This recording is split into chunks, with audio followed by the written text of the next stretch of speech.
নমস্কার বন্ধুরা, পাতা কিচেন হোমমেডে আপনাদের সকলকে স্বাগত। দেখুন আমার মুরগির ঘর, এখানে আমি মুরগি পুষি। তো আজকে এখান থেকে মোরগ ধরে আপনাদের সঙ্গে একটা রেসিপি শেয়ার করব। তো চলুন এখন মোরগটা ধরে নিই।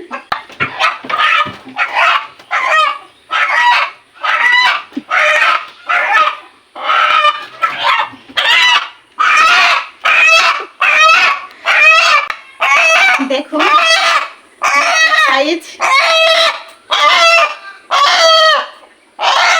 একদিন আপনাদের সঙ্গে আমি ভিডিও শেয়ার করতে পারিনি, তার জন্য আমি আন্তরিকভাবে দুঃখিত।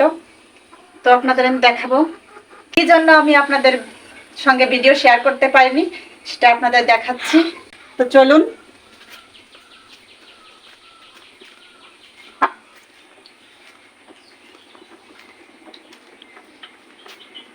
দেখুন বাড়ির কি অবস্থা, আমাদের ঘরটা এখনো কমপ্লিট হয়নি,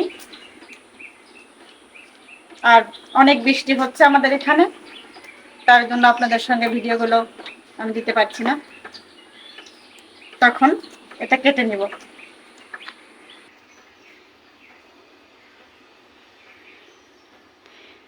এটা দিয়েই আজকে আমাদের বাড়ি রান্না হবে। ভাই কাটো। দেখুন একটা মোরগ কাটতে 3 জনের হাত ব্যবহার করা হচ্ছে।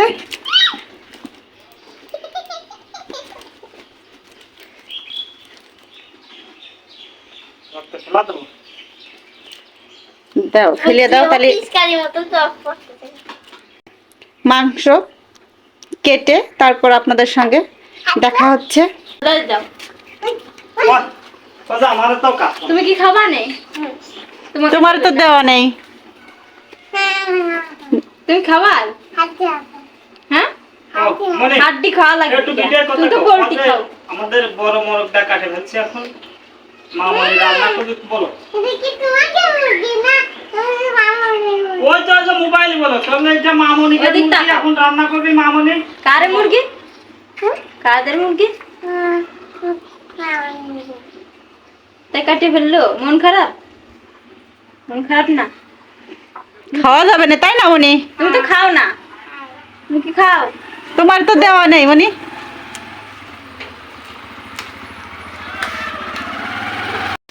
দেখুন মাংস কেটে নিয়ে এসেছি। এপাশে চুলায় মাছ ভাজি হচ্ছে, তেলাপিয়া মাছ। তেলাপিয়া মাছ দিয়ে পোল্লা দিয়ে তরকারি হবে। মাছ ভাজা হয়ে গিয়েছে, এখন নামিয়ে নিব।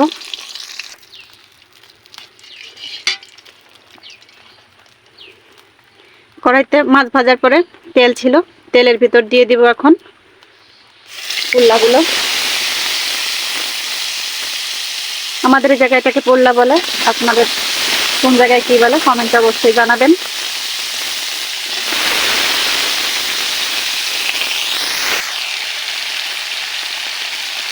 দিয়ে দেব পরিমাণ মতো লবণ, দিয়ে দেব হলুদ গুঁড়ো,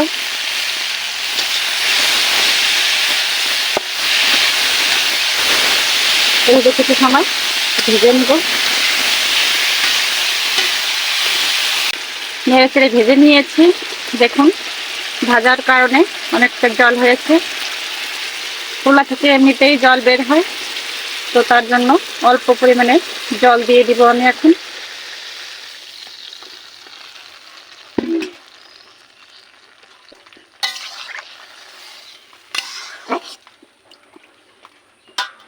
এভাবে আরো কিছু সময় রান্না করব। দেখুন তরকারিতে জাল উঠে গিয়েছে। এখন মরিচ দিয়ে দেব। মরিচটা আমি বেটে নিয়েছিলাম।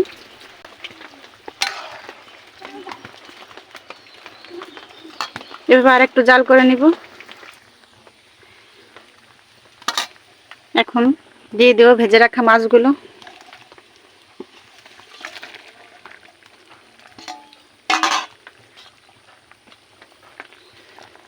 মেঘের কারণে অন্ধকার হয়ে আছে।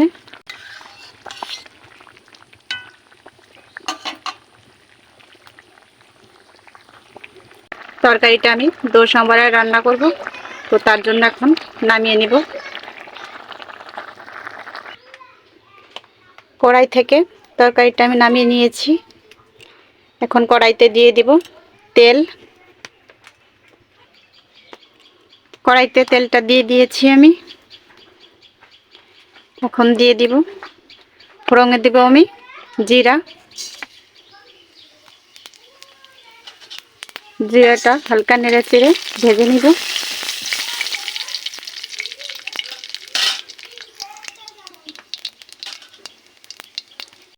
জিরাটা হালকা ভেজে নিয়েছি, এখন কিছু আমি তুলে রাখবো।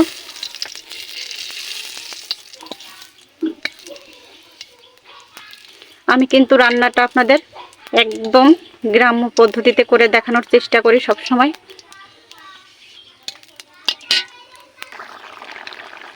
কড়াইতে তরকারিটা দিয়ে দিয়েছি। এভাবে কিছু সময় তরকারিটা জাল করে নিব। যে জিরাটা ভেজে রেখেছিলাম এটা এখন হাতার সাহায্যে গুঁড়ো করে নিব আমি। জিরাটা আমি গুঁড়ো করে নিয়েছি। তরকারি আমার হয়ে গিয়েছে, এখন নামিয়ে নিব। তো আপনাদের নামানোর পরে দেখাবো কেমন হয়েছে তরকারি কালারটি। দেখুন আমার তরকারি রান্না কমপ্লিট।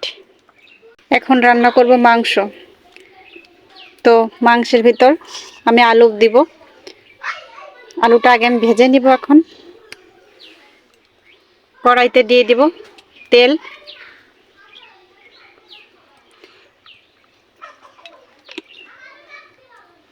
আলু ভাজার জন্য কড়াইতে তেল দিয়ে দিয়েছি।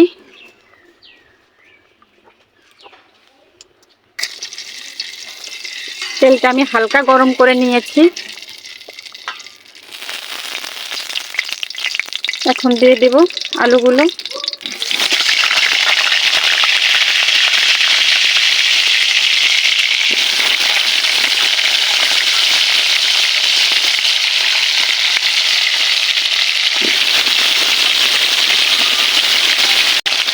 আলুগুলো এভাবে নেড়ে চেড়ে লাল লাল করে ভেজে নিব।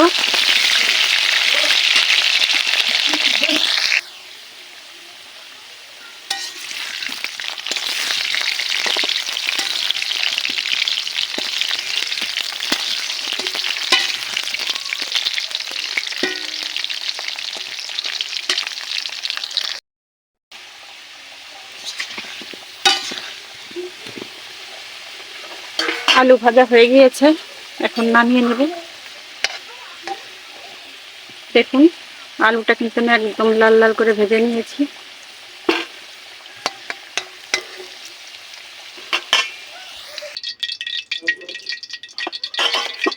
আলুগুলো নামিয়ে নিয়েছি। আলু ভাজার পর কড়াইতে দেখুন অনেকটা তেল রয়েছে। এখন তেলের ভিতর দিয়ে দিব এলাচ, লবঙ্গ, গোলমরিচ, এগুলো আমি ফোড়নে দিব। দিয়ে দেব গোটা জিরে ফোড়ন।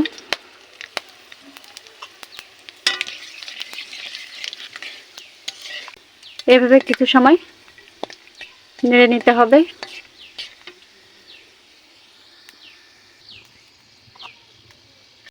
এটা হালকা করে ভেজে নিয়েছি। এখন দিয়ে দিব বেটে রাখা পেঁয়াজ, রসুন।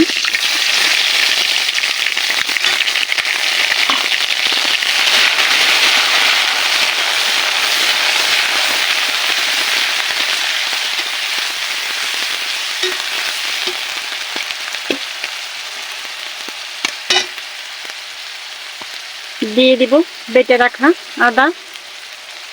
আদার পরিমাণটা আমি একটু বেশি দিয়েছি। আপনারা তো দেখতেই পেয়েছেন মোরগটা কত বড়, তার জন্য আদাটা আমি বেশি দিয়েছি।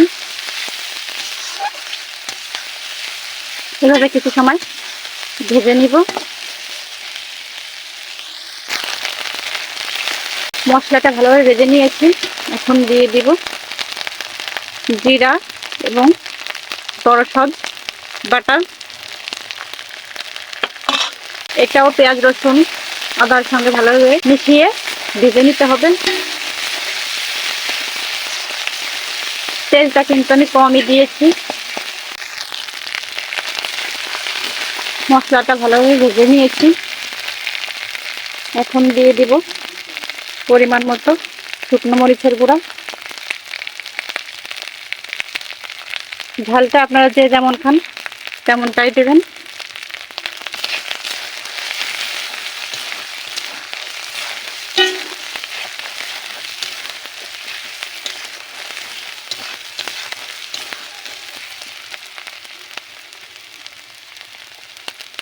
মশলা কষানোর ভিতরে আমি দিয়ে দিব পরিমাণ মতো হলুদ গুঁড়ো,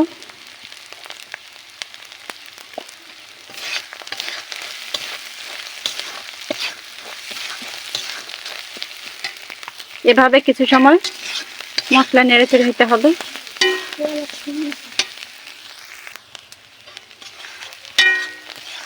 মশলাটা ভালোভাবে ভেজে নিয়েছি।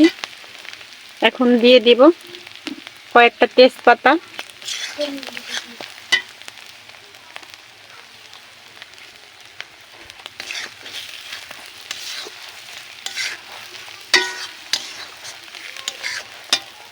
মশলা কষানোর জন্য দিয়ে দিব অল্প করে জল।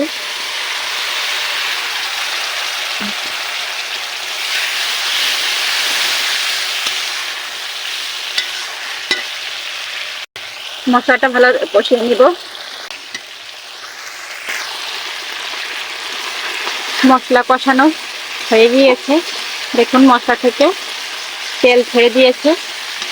এখন দিয়ে দিব কেটে রাখা মাংস।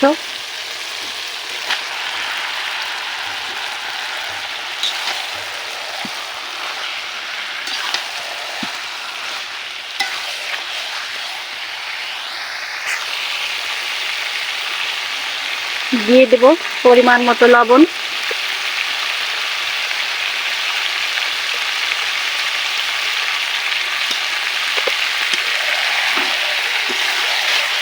এখন কিছু সময় হবে নেড়ে চেড়ে মশলা মাংসের সঙ্গে ভালোভাবে মিশিয়ে নিতে হবে।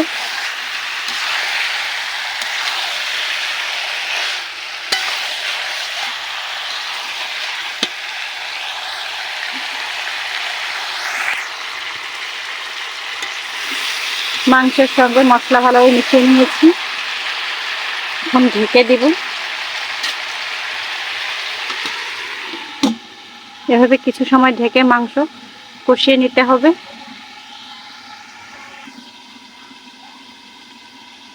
ঢাকনিটি তুলে নেব এখন।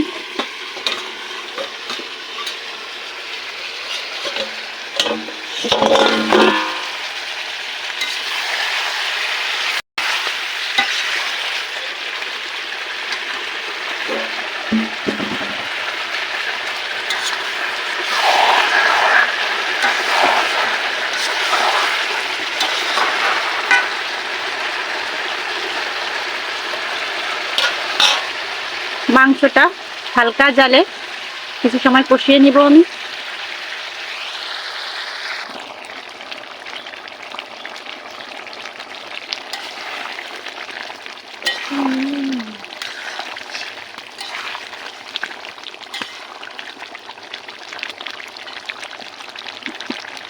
মাংস কষানোর ভিতর দিয়ে দেব কাঁচামরিচ বাটা।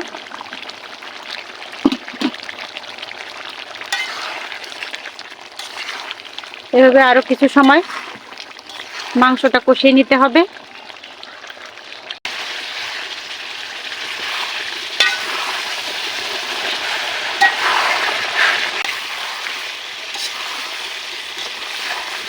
মাংস কষানো হয়ে গিয়েছে, এখন দিয়ে দিব পরিমাণ মতো জল।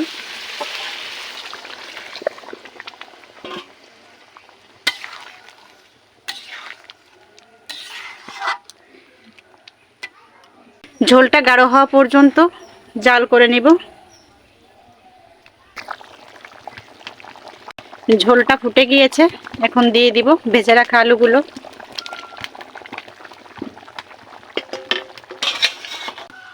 এভাবে আরো কিছু সময় জাল করে নিব।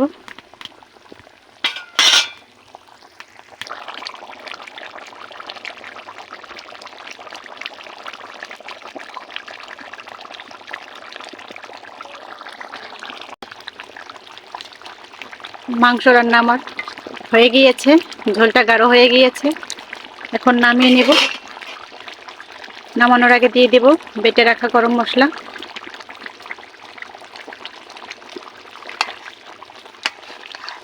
কড়াইতে কালারটি বোঝা যাচ্ছে না, তো নামিয়ে আপনাদের দেখাবো যে কি অসাধারণ কালার এসেছে।